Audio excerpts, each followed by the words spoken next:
পুঠিয়া রাজবাড়ি এক অনন্য ভ্রমণ, যেখানে সময় যেন এক থমকে দাঁড়িয়ে আছে।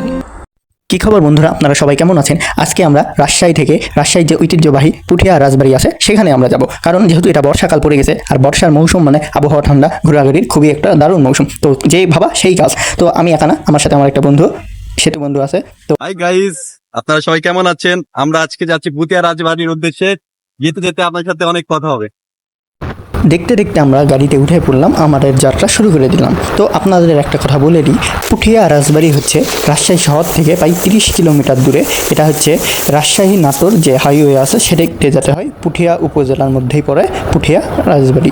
আমরা ইতিমধ্যে দেখতে দেখতে পুঠিয়া উপজেলার মধ্যে ঢুকে পড়েছি। এখন আমরা পুঠিয়া রাজবাড়ির যে রাস্তা সেইখানে চলে এসেছি। যেখানে রাজবাড়ির আশেপাশে এখানে আগেকার মঠ টট ইত্যাদি আছে, বিভিন্ন ইত্যাদি সুন্দর সুন্দর প্রাসাদ। অবশেষে এটাই আমাদের সেই বিখ্যাত পুঠিয়ার সেই ঐতিহ্যবাহী রাজবাড়ি। পুঠিয়া রাজবাড়ি বাংলায় সংস্কৃত ও ইতিহাসের এক অপূর্ব ধন, যেখানে মুঘল স্থাপত্য সৌন্দর্যের আজও বুক চাপড়ায়।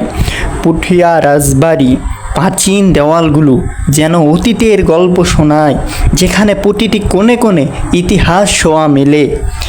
এই পুঠিয়া রাজবাড়ি এটি একটি স্থান নয়, বরং এটা এক অনন্য ভ্রমণ, যেখানে সময় যেন থমকে দাঁড়িয়ে আছে। আমাদের সমস্ত অতীতের ইতিহাস যেন আমাদের চোখের সামনে ভাসছে এই সেই রাজবাড়ি।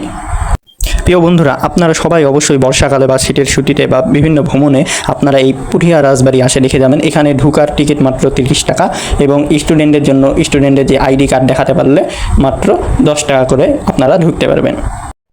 তাহলে বন্ধুরা, এইভাবেই শেষ হলো আমাদের পুঠিয়া রাজবাড়ি ঘুরে ফিরে দেখা, এবং তার চারপাশের আশপাশের যে রানীঘাট এসব পরিদর্শন করা। অনেক সুন্দর এই জায়গাটা, বিশেষ করে বর্ষাকালে এবং যে আবহাওয়াটা ভালো থাকলে এই জায়গাটা কিন্তু একবারে দেখার মতো লাগে।